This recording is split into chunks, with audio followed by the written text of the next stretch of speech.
Bonjour les influenceuses d'Afrique. Ce ne sont pas des influenceuses, ce sont des prostituées. C'est vous qui êtes influenceuse, toujours à fumer les chichas, je suis influenceuse. Restez-toi. Faut pas, on parle des caca. Bonjour les influenceuses du monde et bonjour le Dubaï, bonjour Porta-Porti. Alors, Porta-Porti, c'est les toilettes portables. Alors, les toilettes portables, ce sont des indications qui sont orientées vers nos Africaines ou alors vers ces influenceuses du monde qui se retrouvent éventuellement à Dubaï et font des choses inimaginables. On les appelle donc les toilettes portables. Ça veut dire qu'elles jouent exactement le rôle de toilette, mais sauf qu'elles sont portables. Vous savez ce qu'on fait avec les toilettes? Donc, on peut uriner dedans, on peut déverser dedans, on peut faire popo dedans.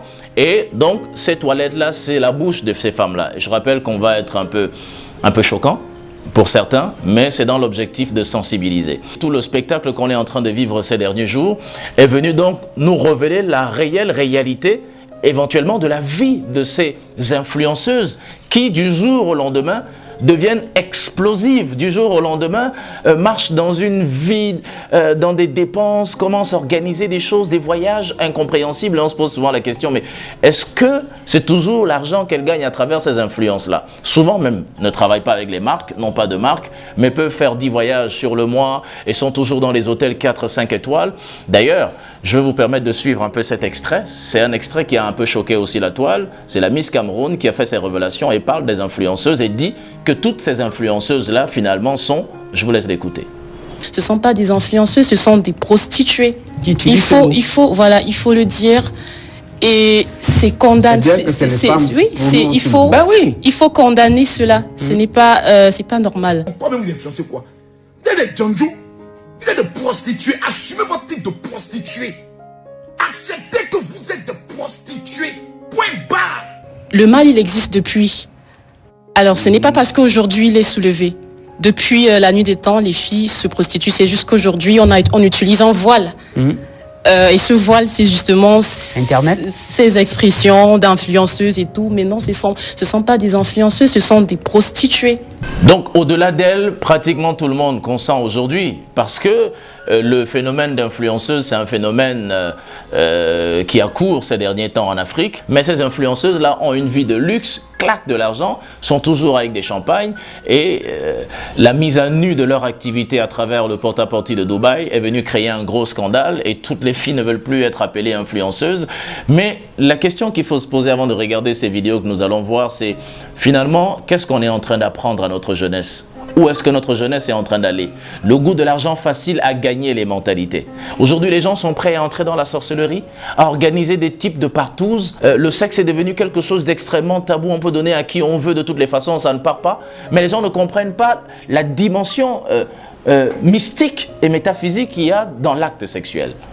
Les gens ne comprennent pas qu'un acte sexuel, ce n'est pas simplement un moment de plaisir et de réjouissance, c'est un moment de partage d'énergie, c'est un moment de rencontre spirituelle. Comment vous comprenez que si c'était juste un petit acte, comment vous comprenez que vous alliez avec quelqu'un, mais le lendemain vous accouchez un enfant qui a son sang? Comment vous pouvez comprendre que vous allez avec quelqu'un juste parce que vous êtes allé avec lui, vous avez son sang? S'il est malade, s'il a un VIH, vous l'attrapez. C'est un moment de partage spirituel, d'intimité, ça veut dire que c'est un moment où les démons se rencontrent.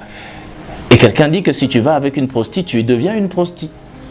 Écoutons ces témoignages et on vous revient. Il y a, dirais-je, une rencontre de deux esprits similaires. Quelqu'un de désespéré, c'est-à-dire ne pensez pas que ces hommes qui sont à Dubaï sont très heureux. Ils ont de l'argent. Alors tout ce qui brille n'est pas or, comme on le dit de façon coutumière. Il faut se battre pour avoir ce qu'on veut. Et puis... on a tendance à penser que quand on donne, on ne mesure pas en fait les conséquences de nos actes. Parce que tout à l'heure, madame l'a souligné, il y a une dimension spirituelle qui entre en jeu.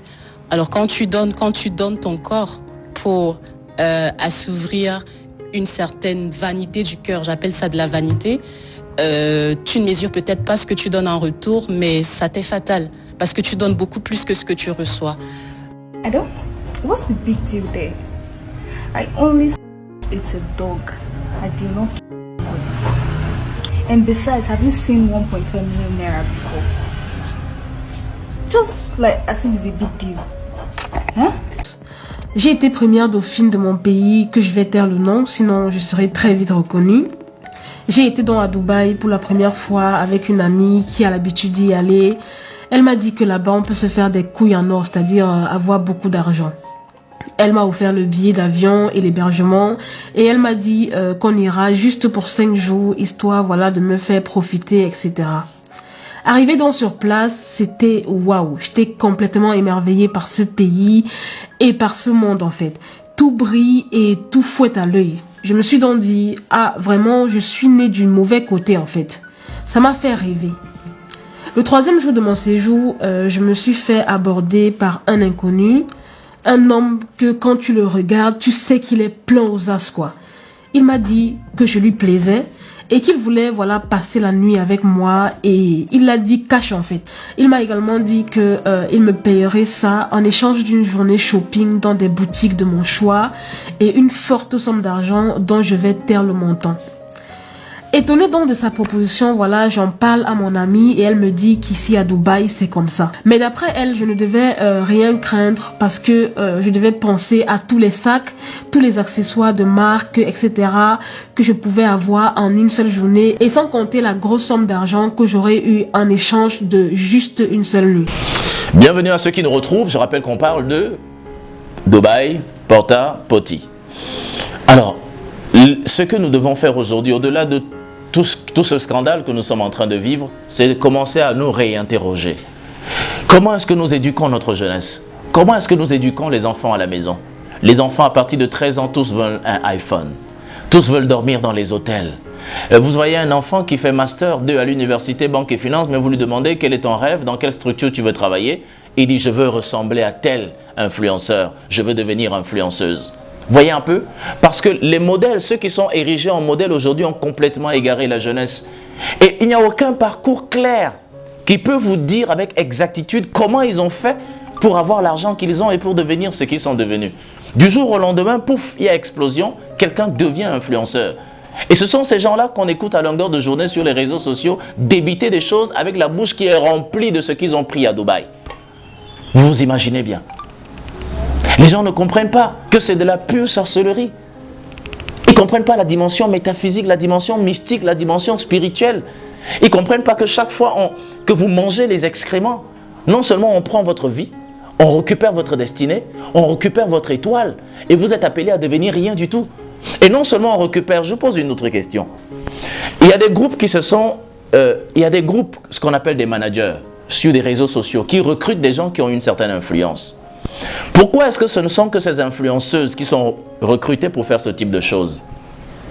Ça veut dire que l'impact est plus grand, mes amis. Ce ne sont pas seulement les individus qui sont intéressés, mais c'est leur communauté, ceux sur qui ils ont une certaine influence, qui sont aussi intéressés. C'est pour ça qu'il n'est pas bon de suivre un certain nombre de musiques. Parce que quand ces influenceuses-là arrivent, non seulement elles signent ce pacte-là, et elles vont manger ces déjections et ces excréments, mais chaque fois qu'elles vont ouvrir la bouche pour parler, il y a comme une odeur spirituelle qui va envahir tous ceux qui vont suivre le message. Et il y a comme une marque qui va être déposée sur son visage. Et sur son âme, il y a comme un dépôt qui va être fait. Ça veut dire que chaque fois qu'elle va partager avec vous des émotions, ces émotions-là vont vous impacter négativement. Et va avoir une influence sur votre vie et sur votre destinée. C'est ça, c'est pour ça que ce sont les influenceuses. Vous croyez que pourquoi est-ce qu'on dit à une fille, tu vas venir, juste pour qu'on te fasse popo dans la bouche, on va te donner 20 millions. On va te donner 30 millions. Et on te prend de partout. On va te donner 40 millions. Et vous voyez, elle fait ça 3 fois, 5 fois, elle a 200 millions.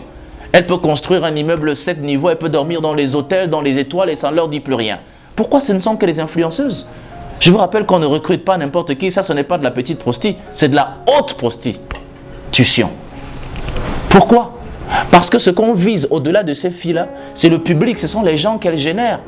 Quand tu n'as pas un certain nombre d'abonnés sur Facebook ou sur YouTube, quand tu n'as pas au moins 1 million d'abonnés ou je sais pas trop quoi, non, tu n'es pas intéressé. Pourquoi? Parce que tu arrives, il y a une énergie que tu vas déverser donc sur ceux qui te regardent et ceux qui t'écoutent. Et c'est ça le malheur. Vraiment, faisons attention. Les jeunes doivent comprendre que ça, c'est pas une vie. Et après, on se pose la question, mais pourquoi il m'est arrivé tel accident? Pourquoi je suis mort à tel âge? Pourquoi est-ce que mon enfant a attrapé tel palu, il est mort? Pourquoi est-ce qu'il y a des phénomènes dramatiques qui se déroulent dans ma famille? Parce que vous êtes devenu une porte ouverte à toutes sortes d'opérations spirituelles mystiques dans votre vie. Les chrétiens le savent. Et c'est pour ça que la Bible dit que à quoi sert-il à un homme de gagner le monde s'il perd son âme? À quoi te sert-il d'avoir 200 millions qu'on te donne mais si tu n'as plus d'intimité? Je vous rappelle que quand ces filles se regardent dans le miroir à la maison, elles ne ressemblent plus à rien. Déjà, c'est que quand vous entendez que vous êtes devenu toilette publique, donc vous êtes devenu le réservoir de toutes sortes d'excréments. On dépose sur vous des déchets, des déjections, des caca. Je mange caca.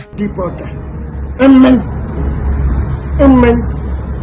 Quand tu n'es pas encore mort, ne crois pas que tu as déjà tout vu sur la terre.